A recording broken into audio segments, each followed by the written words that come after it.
오늘 본문 있는 시편 84편 1절 위를 보시면 제목에 고라 자손의 지은 시라고 되어 있는 것으로 보아서 이 시의 주인공은 누구인지, 그리고 그가 어떤 말을 하고 싶은지에 대하여서 충분히 짐작할 수 있습니다. 왜냐하면 고라는 레위 지파에 속하였고 성막을 담당하던 가문이었기 때문에 평생을 고라 자손은 성전에서 살았던 그런 지파였고 가문이었습니다.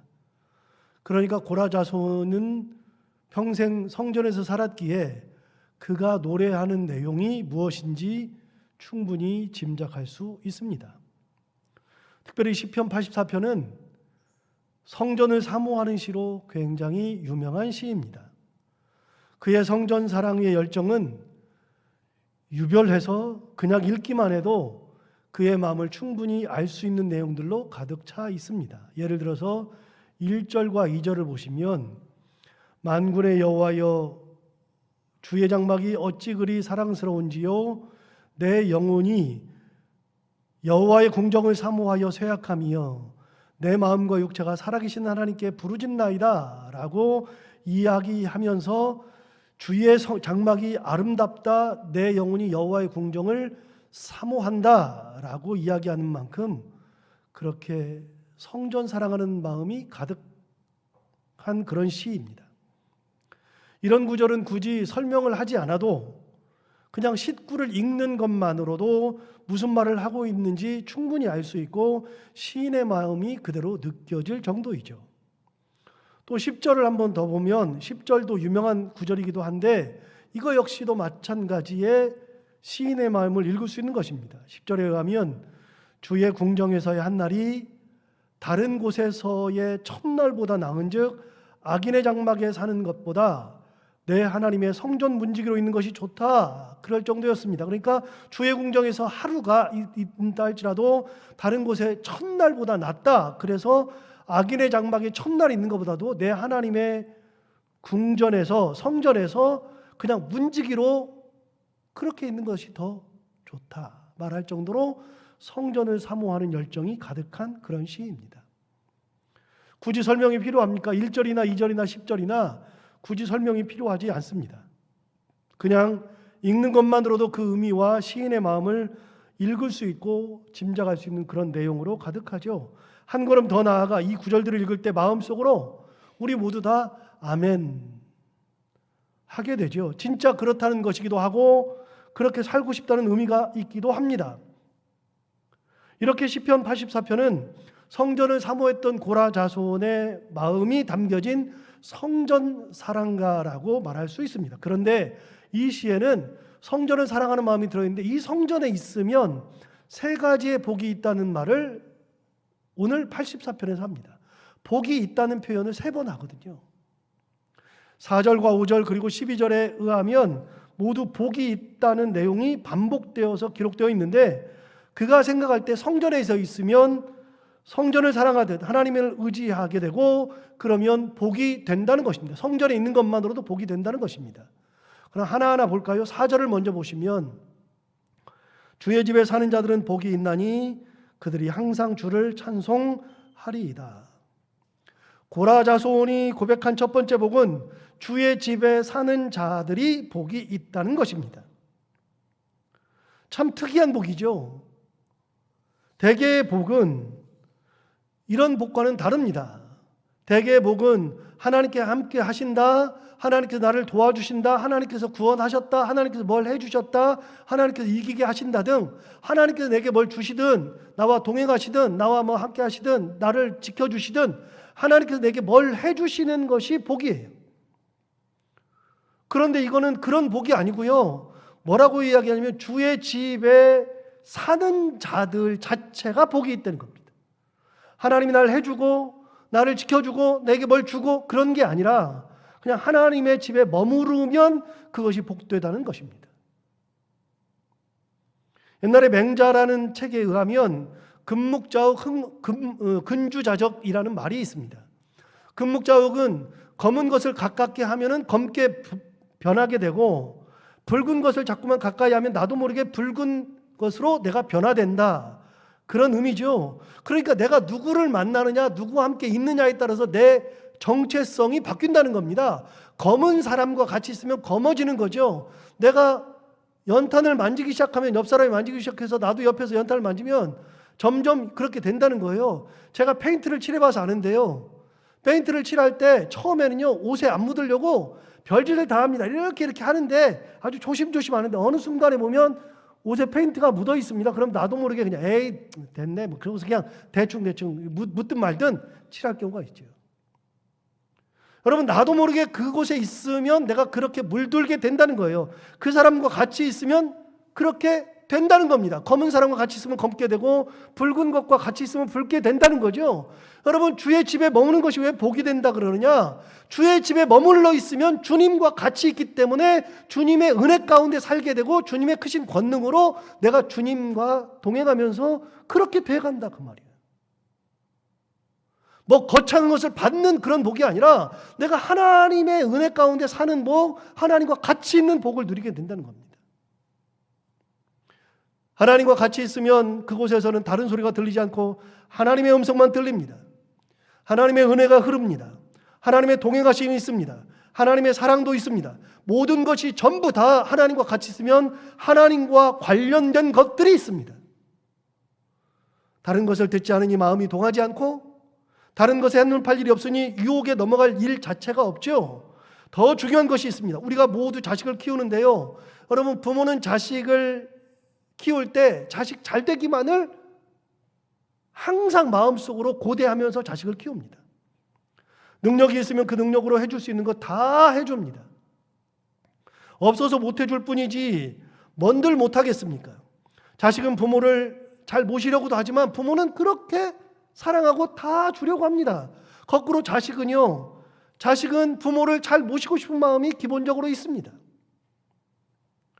제가 건강이 좋은 편이 아니니까 언제 어떤 일이 생길까 그래서 항상 염려하고 살기도 하지만 실제 제가 한 7년 전에 죽을 고비를 집에서 넘긴 적이 한 번 있었잖아요. 숨을 쉴 수가 없이 속이 답답하고 괴롭더니 메스꺼웠고 진짜 숨을 못 쉬겠더라고요. 나중에 너무 숨이 꼴딱꼴딱 넘어가는데 보니까 제가 제 자신을 봐도 손 자체에도 핏기가 하나도 없어요. 진짜 백지장 같다는 말을 제가 진짜 느꼈잖아요. 야, 진짜 백지장이에요. 죽을 고비를 넘겼습니다. 그것을 제 아내와 제 아이들 둘이 다 봤습니다. 그러다 보니까 저희 집 식구들은 제가 무슨 일을 당할까 싶은 약간의 트라우마가 있습니다. 사실 제가 그 이전까지는 우리 둘째 아이랑 별로 안 친했습니다. 우리 둘째 아이가 저를 너무 무서워하기도 하고 아빠는 권위적이라고 생각하기도 하고 아빠는 뭐 못하게 하는 것도 많다 그러면서 저랑 별로 안 친했는데요. 그 일이 있고 난 다음에 애가 저한테 엄청 잘하는 거예요. 그때 둘째 아이랑 친해졌습니다. 둘째 아이랑 친해진 지 한 7년 됐습니다. 큰아이는 항상 뭐라 그러냐면 자기가 돈 벌어서 저를 돕고 제 미래를 책임지고 싶은데 자기가 그렇게 할 때까지만 살아달래요. 절대 죽지 말라고 가끔 얘기해요. 전화하면서도 군대에 있으면서도 아빠 절대로 죽지 말고 제가 효도할 때까지 꼭 살아 계셔야 해요. 그렇게 이야기합니다. 여러분, 이게 가족이고 가정입니다. 한 공동체가 된다는 것이 뭐냐? 바로 이겁니다. 뭘 주고받아서가 아니라 여러분, 자녀를 키우면서 느끼잖아요. 자녀가 나에게 주는 기쁨과 감동이 있는 거고 부모는 그 자녀를 그렇게 키우려고 하는 결단이 있고 사랑이 있고 그러는 거죠. 부모 간에 뭘 주고받는 게, 부모 자식 간에 주고받는 게 아니라 그냥 있는 것만으로도, 같이 사는 것만으로도 가장 귀한 거죠. 그게 가족 공동체, 가정 공동체입니다. 마음이 따뜻해지고 행복해지게 되는 거죠. 함께 있는 그것 자체가 행복입니다. 진짜 중요한 것은 여러분, 머리를 쓰지 않아도 된다는 겁니다. 저는 개인적으로 이것이 진짜 중요하다고 생각하는데요. 사람이 가장 피로를 느낄 때가 언제냐면 머리 엄청 쓰는 겁니다. 서로 간에 같이 있는데 머리 엄청 쓰는 거예요. 무슨 말을 해도 오해가 너무 많으니까 내가 이 말을 해도 되나 말해야 되나, 저 사람이 저런 말을 왜 했나, 도대체 왜 저런 말을 했지 라고 생각하는 순간에 한마디 한마디가 진짜 피곤합니다. 머리 엄청 써야 됩니다.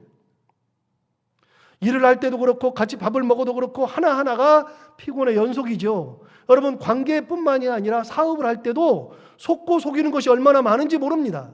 머리를 엄청 써야 됩니다. 그래서 친구 중에 보증 잘못 썼다가 인생 망치는 경우 많아요. 친구가 그럴 일이 없다고 생각했는데 그런 일이 있고 나면 사람들이 이제는 더 이상 사람을 못 믿어요. 교회는 하나님의 공동체이기 때문에 절대 그러지 않아야 하는데 교회도 사람들이 모이기 때문에 머리를 쓸 때가 있습니다. 진짜 피곤합니다. 제대로 된 공동체라고 말할 수 없습니다. 그런 긴장관계가 있으면 안 됩니다. 여러분, 담임 목사와 부교역자 간에도 그렇고 부교역자들끼리도 그렇고 담임 목사와 성도들 간에도 그렇고 성도들끼리도 그렇고 이렇게 머리를 엄청 써야만 하는 긴장관계가 있는 교회는 진짜 나쁜 교회입니다. 편하지 않는 것은 나쁜 관계입니다. 좋은 관계가 아닙니다. 그냥 있는 그대로 나의 모습 그대로 그것이 추하든 추하지 않든 병들었든 건강하든 어둡건 밝건 그것이 많건 적건 사는 곳이 어디든 그것이 얼마까지 배웠든 어디 출신이건 어떤 경우든 편한 관계로 만나고 편하게 나를 바라봐주는 것만큼 좋은 것이 없습니다. 여러분, 진짜 그렇지 않습니까? 그런데 여러분, 하나님은 우리가 어떤 출신이고 어디까지 배웠고 무엇을 가졌고 어떤 성격이고 어떤 모습이건 상관없이 하나님은 우리를 그냥 그대로 받아주시는 분이 하나님이시잖아요. 상한 마음을 받아주시는 분이 하나님이시고 꺾여져 있는 마음을 위로할 줄 아시는 분이 하나님이시고 불타서 없어질 것 같은 마음을 붙들고 계시는 분도 하나님이시고 하나님이 나를 정죄하시는 것이 아니라 나와 함께 하시면서 내게 평안을 주시고 은혜를 주시고 행복을 가져다 주시는 분, 그분이 바로 하나님이시죠. 그러니까 우리는 어떤 게 복이냐? 그 하나님과 함께 있는 것이 복이란 말이에요. 주의 전에 같이 있는 것, 하나님의 은혜 가운데 있는 것이 복 중의 복이라는 것입니다. 여러분, 하나님 앞에서는 머리를 쓰지 않아도 됩니다. 하나님 앞에 갔을 때는 뭘 재지 않아도 됩니다. 하나님 앞에 있다고 하는 것 그 자체만으로도 우리에게 큰 기쁨이요 행복이 되는 거죠. 그래서 고라자손이 발견한 겁니다. 저도 성경에 나오는 복에 대해서는 꽤 많이 아는 편인데 이번 설교를 준비하면서 다시 읽고 다시 묵상하면서 이걸 복이라 그랬구나. 주의 전에 있는 것 자체가 복이구나. 하나님과 같이 있는 것이 복이구나. 뭘 받아서 복이 아니고요. 하나님의 은혜 가운데 있는 것 자체가 복이다. 고라자손은 그런 복을 이야기했습니다. 4절을 다시 한번 읽어볼까요?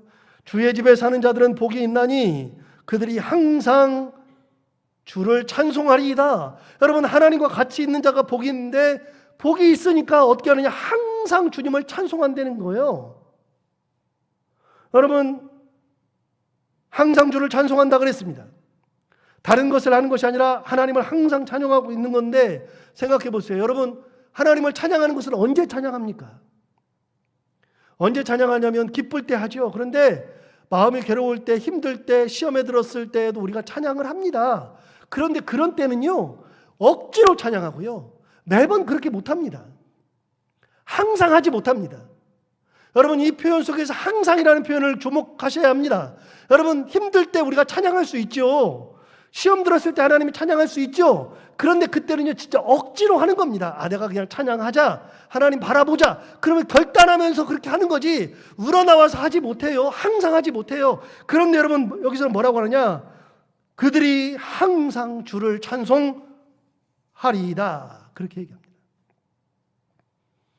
왜 그래요? 하나님의 은혜 가운데 있기 때문에 하나님 주시는 은혜와 평강과 기쁨과 행복이 있기 때문에 그렇습니다. 여러분, 엄청난 걸 받아서가 아니라 내게 주시는 기쁨, 내 삶에서 솟아나오는 기쁨이 있기 때문에 찬양하는 것이고 내게 주시는 행복이 있어서 찬양하게 된다는 겁니다. 여러분, 기쁨과 행복은 외적 요인에 의해서 주어지는 것이 결코 아닙니다. 물론 가끔 그럴 수는 있지만 기쁨과 행복은 외적 요인에 의해서 결정되지 않습니다. 요즘 코로나로 인해서 신조어가 생겼는데 그 용어가 뭐냐면 코로나 블루라고 하는 그런 용어죠. 여러분, 코로나 블루 그랬는데 코로나 블루가 뭐냐면 블루라고 하는 것은 우리가 잘 아는 것처럼 파란색을 블루라 그러죠. 그런데 영어의 표현에서 블루는 파란색도 되지만 우울하다 할 때 쓰는 단어가 블루입니다. It's blue 그러면 참 우울해 그런 말이죠. 참 우울하다. 내가 우울하다 그럴 때는 블루라고 하거든요. 그럼 코로나 블루가 뭐예요? 코로나 때문에 우울감이 찾아온 거예요. 절망감이 찾아오고 집에만 계속 있다 보니까 햇빛을 받지 못하다 보니까 사람들과 관계를 맺지 못하다 보니까 결국은 어떻게 돼요? 블루가 찾아와요. 그래서 블루가 찾아오는 분들이 굉장히 많아요. 그래서 요즘에 어떤 게 생겼냐면 코로나 블루 때문에 정신치료를 해야 된다. 그래서 정신치료를 국가에서 해줘야 된다는 얘기까지 나오고 있어요. 블루를 이겨내기 위해서. 여러분 그런데 블루가 오는 것은요. 외적 요인과 상관이 없어요. 그럼 많이 가지면 우울감이 없느냐? 아니에요. 많이 가져도요. 우울해지고요. 슬퍼지고요. 괴롭고요. 자살하는 사람 진짜 많아요. 여러분 작년부터 우리 사회를 떠들썩하게 했던 것들이 우리 대기업의 자녀들이 마약에 손댄 거 아닙니까? 현대가의 3세도 미국에 있다가 들어올 때 마약을 가지고 들어왔고 CJ의 장남도 나갔다 들어오면서 미국 갔다 오면서 마약을 가지고 들어왔고 남양유업의 손녀도 그 마약에 손을 대다가 다 뭐 했어요? 재판 다 들어갔잖아요. 실명을 거론할 수 없으니까 그냥 넘어가는데 요즘 정치인의 딸이 미국 갔다 돌아오는데 17살인데 마약 들고 들어왔다가 재판 2번 받았잖아요. 그래서 고등법원까지 갔다가 집행유예로 풀려나긴 했지만 그 정치인은 하버드 출신에다가 우리나라에서 가장 똑똑하다고 이야기하던 그런 정치인이에요. 그 딸도 똑같아요. 여러분 부족함이 없어요. 더한 거는요. 어제도 미국에서 나왔는데 미국의 그 몇 대 갑부 중에 한 사람이 너무 우울해서 그냥 떨어져 죽었어요.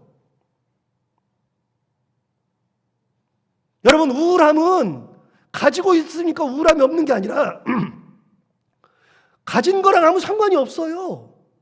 내 마음속에 샘솟는 기쁨과 행복은 가진 거랑은 아무런 상관이 없는 거예요. 우스갯소리 내가 몇 번 했지만 여러분도 아시겠지만 전교 1등하는 애가 2등하면 떨어져 죽어요. 그런데 놀랍게도 전교 꼴등은 절대로 죽지 않아요. 왜요? 걔는 거기에 공부에 신경을 아예 안 써요. 꼴등을 하든 말든. 더 웃기는 건요. 제가 학교 다닐 때 나는 진짜 많이 웃었는데 꼴등하는 애 몇 명 있어요. 자기들끼리 맡아놓고 도맡아 사는 애들. 걔네들끼리 뭐 하냐면 서로 네가 꼴등했다고 웃고 난리가 나. 네가 오늘 꼴등이다. 이번 꼴등이라고. 지난번에 나인데 네가 꼴등이야 그러면서 웃고 있어요. 근데 걔네는 너무 천진난만하게 웃고 잘 살아. 그런데 여러분 전교 1등은 떨어져 죽어요. 2등 하면 떨어져 죽어요. 그게 자기의 전부. 걔가 받는 스트레스는 엄청나게 많아요. 여러분 공부로 따지면 1등만큼 잘하는 애가 없잖아요. 2등에도 엄청나게 잘하는 거잖아요. 그런데 2등 했다고 떨어져 죽어요. 걔가 받는 스트레스, 1등을 지켜야 된다는 스트레스, 꼭 뭔가를 이루어야 된다는 스트레스, 2등하면 세상을 다 잃을 것 같은 스트레스, 그 스트레스 때문에 그렇게 한다고요. 여러분 기쁨과 행복이라고 하는 것은 내가 뭘 잘하기 때문에 기쁘고 행복하고 내가 뭘 가졌기 때문에 기쁘고 행복한 게 아니라 기쁨과 행복의 근원은 하나님이신데 하나님이 내게 주셔야만 가능한 거예요. 샘솟는 기쁨, 샘솟는 행복이에요. 누가 주세요? 하나님이 주시니까 하나님의 전에 있기만 해도 하나님과 동행하기만 해도 그래도 하나님께서 주시니까 하나님의 전에 있는 자들은 복이 있나니 저희가 항상 주를 찬송하리이다. 기쁨이 넘쳐나서 하나님의 은혜 가운데 뭐하고 살아요? 찬양하며 산다는 거야. 이게 복이죠. 하나님을 기쁨으로 내 속에서 나오는 그 기쁨으로 찬양하는 거, 항상 찬양할 수 있는 복, 그게 가장 큰 복이라는 겁니다. 고라가 있어 보니까, 자기가 성전에 있어 보니까 세상 최고의 복은 하나님과 함께 있는 사람, 하나님의 전에서 함께 누리는 그 복, 그게 가장 큰 복이다. 여러분 바다에 행복한 게 아니에요. 하나님 뭘 주셨기 때문에 행복하다, 가졌기 때문에 행복하다가 아니라 하나님과 같이 동행한다, 하나님과 같이 있다, 성전에서 하나님의 전에 있기만 해도 그게 복이다. 자, 두 번째 복을 얘기합니다. 12절을 볼까요? 12절을 보시면 이렇게 얘기합니다. 만군의 여호와여 주께 의지하는 자는 복이 있나이다. 두 번째 복을 주님께 의지하는 자는 복이 있다고 이야기합니다. 고라자손이 파악한 두 번째 복은 주님을 의지하는 복이죠. 여러분 이것도 똑같습니다. 무언가를 받아서 복이 있는 것이 아니죠. 그냥 주를 의지하는 것 자체가 복이라는 겁니다. 내가 의지할 분이 계시다는 겁니다. 어느 때든 최악의 순간에라도 내가 의지할 분이 계시다는 겁니다. 여러분은 어느 때든 최악의 순간에 몰렸을 때 의지할 분이 계십니까? 저도 설교 준비를 하면서 이런 생각을 했습니다. 정말 대답하기가 어렵더라고요. 사람 중에서는 온전히 의지할 사람이 진짜 없어요. 그나마 그럴 수 있는 존재는 가족이더라고요. 가족을 그래도 의지하게 돼요. 여러분 그런데 저는 목사로서 이 교회 담임 목사로서 여러분들이 어려움을 당했을 때 저를 얼마나 의지할까? 설교를 준비하다가 그 생각이 들었어요.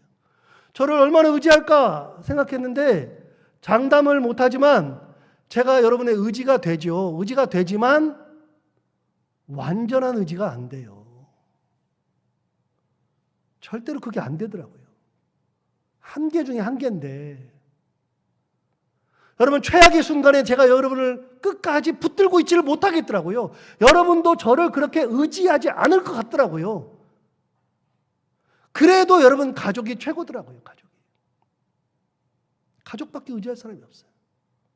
근데 가족도 끝까지 의지하지 못합니다. 여러분 왜냐하면 우리가 죽을 때가 되면 가족도 그 죽음을 같이 건너가지 못하거든요. 최악의 순간에 그걸 건너가지 못하거든요. 그런데 여러분 최악의 순간에 죽음의 강을 건너갈 때에 우리의 손을 붙잡고 가시는 분은 바로 예수 그리스도예요. 마지막 순간에 의지할 존재는 하나님밖에 없어요. 예수님밖에 없어요. 정말 해줄 수 있는 것이 아무것도 없어요. 그런데 주님은 내 손 잡고 가세요. 주님을 의지하는 것이 복 중의 복이죠. 세상에 다른 걸 의지하면 안 됩니다. 어거스틴 얘기를 제가 새벽 기도 때 했었는데 어거스틴이 고백록을 쓸 때 제가 그 고백록 이해하려고요. 수업도 한 학기 듣고 고백록을 몇 번 읽었는지 몰라요. 진짜 잘 쓴 책이에요. 어려워요. 어려운데 정말 잘 쓴 책이고 정말 신학적으로 뛰어난 책이에요. 그 고백록에 어거스틴이 고백한 게 있습니다. 자기가 친구가 있었는데 그 친구를 뭐라고 표현했냐면 자기는 영혼의 반쪽이라고 그랬습니다. 내 영혼이 있다면 내 반쪽은 내 친구 거다. 반은 내 거고 반은 내 친구 거다. 그렇게 친구를 자기 영혼의 반쪽이라고 불렀습니다. 그런데 영혼의 반쪽인 그 친구가 어느 날 시름시름 앓다가 죽어버렸습니다. 죽어버리니까 어떤 일이 벌어지냐. 내 혼의 반쪽이 사라져버렸죠. 사라져버리니까 그때부터 내가 방황하기 시작하는 겁니다. 막 이리 방황 저리 방황 해결이 안 돼요. 그 방황에서 헤어나올 수가 없어요. 이 친구를 잃은 슬픔에 너무나도 괴로워요. 진짜 괴롭게 지내면서 괴롭게 지냈는데 나중에 시간이 지나서 깨달아 보니까 자기의 신학이 잘못됐다는 거예요. 그래서 그 책을 고쳤습니다. 뭐라고 고쳤느냐? 내 혼의 반쪽은 없다. 그게 아니고 내 혼의 전부는 하나님이다. 세상 사람들을 붙들고 있으면 어떤 일이 벌어지느냐? 여러분 세상 사람들은 정함이 없다 그랬어요. 그래서 베드로서에도 뭐라냐면 정함이 없는 재물에 마음을 두지 말라 그랬죠. 여러분 정함이 없어요. 재물이 정함이 없어요. 정함이 없다는 것은요. 뿌리를 딱 내리고 거기에 딱 있어가지고 절대로 흔들리지 않고 뽑히지 않는 게 이게 정함이 있는 거예요. 그런데 정함이 없다는 것은요.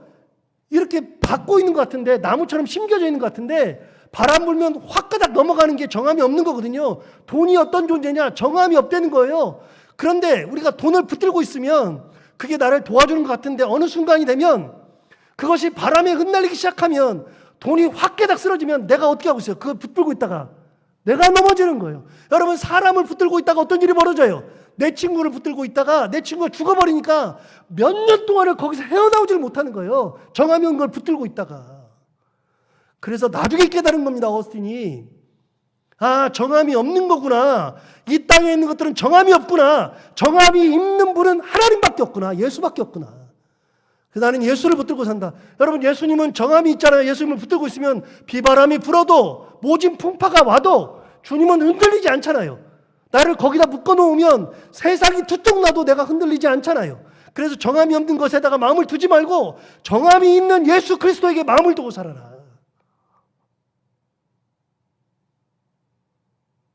여러분, 누가 복이 있어요?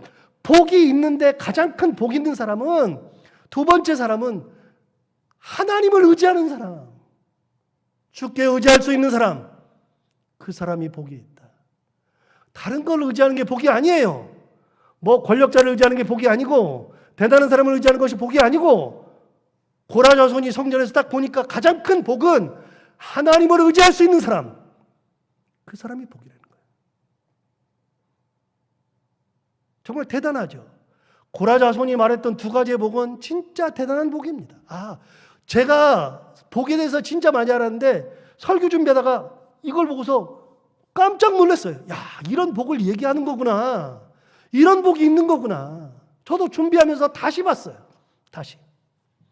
주의 전에 거할 수 있는 사람이 복이 있다. 주님을 의지하는 사람이 복이 있다. 세 번째 복을 이야기할까요? 오늘 본문이 있는 5절부터 7절인데 먼저 5절을 보겠습니다. 주께 힘을 얻고 그 마음에 시온의 대로가 있는 자는 복이 있나이다. 세 번째 복은 5절에 나옵니다.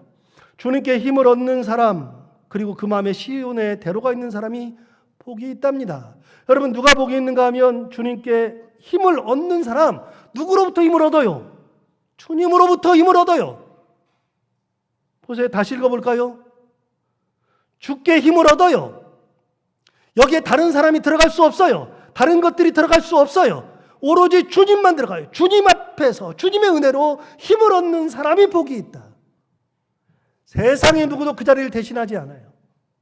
다윗도 이 자리를 대신할 수 없고, 아브라함도 대신할 수 없고, 모세도 대신할 수 없고, 아무도 대신할 수가 없어요. 누구만 있느냐? 여기 주님만 계세요.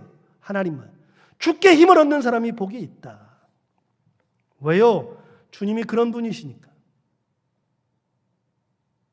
흔히 하는 말로, 여러분, 똥개도 주인이 옆에 있으면 50점 먹고 들어간다는 말 있잖아요.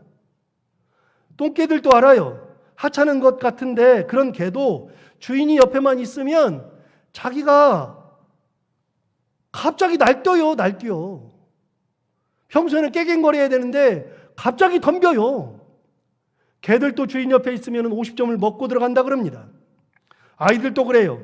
아이들도 아빠랑 같이만 있으면 괜히 지나가다가 시비를 겁니다. 평소에는 깨갱하고 있어야 되는데 그 아이도 아빠가 옆에 있으면 압니다. 자기에게 어깨에 힘 들어가는 거 정확히 압니다. 여러분, 왜 그래요? 이유는 간단한 거예요. 여러분, 그렇게 옆에 있을 때, 아빠가 옆에 있을 때 이분이 나를 위해서 뭔가를 해줄 거라는 것을 믿음을 가지고 있어요. 알아요. 이분이 힘세다는 걸 알아요. 그러니까 그분과 같이 있을 때는 덤벼요. 그런데 뭐라 그래요? 가장 복 있는 사람은 주님 앞에 힘을 얻는 사람. 다른 것에 힘을 얻는 게 아니라 주님께 힘을 얻는 사람. 여러분, 우리 중에 가장 큰 복은 주님께 힘을 얻는 복입니다. 주께서 나에게 힘을 주시는 거죠. 어려움이 있을 때 그 어려움을 가운데서 주님께서 힘내. 내가 너와 함께 있잖아. 너 아직 안 죽었잖아. 내가 너와 함께 있는데 왜 그래? 괜찮아. 여러분, 그것이 힘인 거예요. 주님의 은혜가 같이 있고 주님의 말씀이 내 가운데 있으면 그것이 내게 힘이 되는 거죠. 다른 것과는 비교가 되지 않습니다. 가장 위대한 거죠. 또 5절 뒤쪽을 보시면 그 마음에 시온의 대로가 있는 자는 복이 있나이다 그랬는데, 여러분, 마음에 시온의 대로가 있다. 이거는 설명이 좀 복잡합니다. 왜냐하면 해석이 여러 군데 다르기 때문에. 그런데 이 본문을 중심으로 그냥 해석해 보면 시온의 대로가 있다는 게 뭐예요? 시온으로 가는 길이, 시온으로 가려고 그러는데 그 시온의 길이 대로예요. 대로. 뻥 뚫려 있어요. 그냥 가면 돼. 오솔길이 아니에요. 오솔길을 가다 보면 잘못 길 들까봐, 낭떠러지 길을 가다 보면 떨어져 죽을까봐, 길이 없는 길을 가다 보면 내가 어디로 가는지를 몰라서 혹시 뱀 나올까봐, 짐승이 나올까봐 그렇게 괴로워할 텐데, 하나님의 은혜 가운데 시온으로 가는 길이 뻥 뚫려 있다는 거예요. 대로 거칠 것이 하나도 없어요. 마음 쓸 것이 하나도 없습니다. 신경 쓰지 않아도 됩니다. 길을 잃어버릴 염려도 없습니다. 그냥 뻥 뚫려 있습니다. 뭔가에 신경 쓰기 시작하면 사는 것이 힘들고 팍팍한데, 여러분 뭔가 신경 쓰면 팍팍하잖아요. 어디에 투자를 했는데 그것이 문제가 생긴다 싶으면 그때부터 시온의 대로가 아니고요, 낭떠러지예요. 낭떠러지. 투자해가지고 잘 안 되면 낭떠러지. 또 건강이 상하면 그것도 낭떠러집니다. 내가 하는 일이 잘 안 되면 그것도 낭떠러지. 취직하려고 그랬는데 취직이 안 되면 그것도 낭떠러지. 자녀가 가는 길에서 조금만 삐걱거려도 그것도 낭떠러지. 여러분 보세요. 모든 것이 다 낭떠러지야. 옆에 그냥 천길 낭떠러지가 있는 것 같아요. 마음을 엄청 써야 돼. 내 아이가 상처받을까 봐, 내 부모님이 그것 때문에 힘들어 하실까 봐, 혹시 가다가 잘못되면 안 되지 싶은 마음에 계속해서 신경을 쓰고 살아야 돼요. 낭떠러지를 갈 때에는. 그런데 뭐라 그래요? 시온의 대로가 뚫려 있어요. 그러면 거칠 것이 없어요. 그냥 가면 돼. 하나님의 힘을 얻는 사람은 시온의 대로를 걷는 것과 같다 그 말이에요. 뭘 신경 쓰고 살아요? 신경 쓸 게 없지. 근데 진짜 그래요. 여러분 가진 것이 별로 없는데, 할 수 있는 것도 별로 없는데, 이런 자신감은 어디서 나오는지 몰라. 잘 될 거야 그냥. 괜찮아. 잘 될 것 같아. 은혜 가운데 이끌어 주실 게 확실해. 이번에 실패해도 하나님께서 실패한 걸 통해서 뭘 가르치시고 다시 좋은 길로 인도하실 것이 분명해. 그런 확신이 있어요. 그래 여러분, 이 자신감이 어디서 나와요? 하나님의 은혜 가운데에 사는 사람들, 하나님을 의지하는 사람들, 이런 사람들이 갖는 자신감이에요. 주님 앞에 힘을 얻는 사람들. 분명히 이게 어떡하지? 그러는데 별로 걱정이 안 돼. 그게 뭐예요? 마음의 시온의 대로가 쫙 뚫려 있는 거죠. 거칠 필요가 없어요. 신경 쓸 필요가 없어요. 분명히 지금은 신경 쓸 타이밍인데, 신경 쓸 타이밍에 신경을 안 써도 된다고요. 도대체 왜 써요? 하나님이 그냥 하실 건데, 하나님이 위로해 주실 건데 괜찮아. 야, 그렇다고 뭐 안 죽어. 내가 죽어야 죽는 거지 네가 왜 죽어? 네 길은 내가 인도하는데 너는 그냥 시온의 대로를 건너가면 돼. 시온의 대로를. 뻥 뚫린 길. 그냥 쭉 가면 뭐가 나오느냐? 시온이 딱 나와. 뻥 뚫려. 시온. 시온이 어디 있어요? 성전이 딱 있잖아요. 성전 사람 가잖아. 그러니까 시온까지 가는데 마음에 시온의 대로가 쫙 있어. 그래서 그 시온까지 갈 때 세상에 낭떠러짐 이런 것들이 아니라 그냥 시온의 대로를 쭉 가요. 가서 그냥 딱 가면은 시온이 기다리고 있는 그 시온의 대로. 길 잃어버릴 염려 없어. 떨어져 죽을 염려 없어. 개척해야 될 필요가 없어. 그냥 하나님의 은혜 가운데 그냥 가면 돼요. 뭘 얻어서? 주님 앞에 힘 얻어서. 힘 얻어서. 6절 보세요. 6절 보시면 이렇게 돼 있어요. 그들이 눈물 골짜기로 지나갈 때에 그곳에 많은 샘이 있을 것이며 이른 비가 복을 채워주나이다. 보세요. 여러분 마음에 시온의 대로가 있으니까 뻥 뚫려 있다 그랬지만 여러분 그건 마음에 있는 거고 실제 길은 오솔길이야. 실제 길은 낭떠러지야. 실제 길은 진짜 떨어져 죽을 것 같아. 그런데 마음에 시온의 대로가 있으면 떨어져 죽을 것 같은데 별로 안 그래. 그냥 마음에 시온의 대로 그냥 가면 돼. 그런데 보세요. 6절 보세요. 그들이 눈물 골짜기로 지나간대요. 눈물 골짜기로 지나가요. 여러분 눈물 골짜기가 아닌 게 아니라 진짜 시온의 대로를 가는 게 아니라 우리 인생이 눈물 골짜기를 지나가. 갈 때마다 눈물을 흘려야 돼. 정말로 고생해야 돼. 마음도 써야 돼. 눈물 골짜기를 막 지나가는 것 같은데 그런 거는 안 지나간다는 게 아니에요. 지나가는데 그곳에 뭐가 있느냐? 많은 샘이 있을 거다. 너 지쳐가지고서 물 마셔야 될 때 하나님께서 마련하신 샘물이 기다리고 있어. 그러니까 여러분 이렇게 생각하면 안 돼요. 하나님께서 내게 시온의 대로를 주셨다가 아니라 어떤 길을 가더라도 내 마음에 시온의 대로가 있으면 그대로 가면 하나님께서 막 오솔길을 가고 뭐 가시밭길을 가고 뭐 그런 길을 갈 때도 그런 길 안 간다는 게 아니라 가는데 갈 때에 주님께서 가는 곳곳마다 뭘 준비하신다고요? 많은 샘을 준비해 주신단 말이죠. 하나님이 준비하고 기다리신다는 거예요.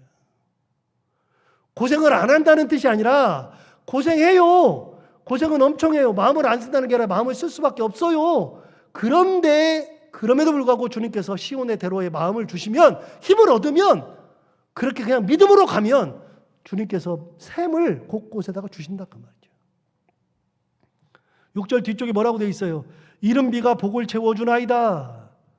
여러분 이른 비가 복을 채워준대요. 이게 무슨 말이에요? 성경에 늦은 비, 이른 비가 나오면 무조건 하나님의 복이에요.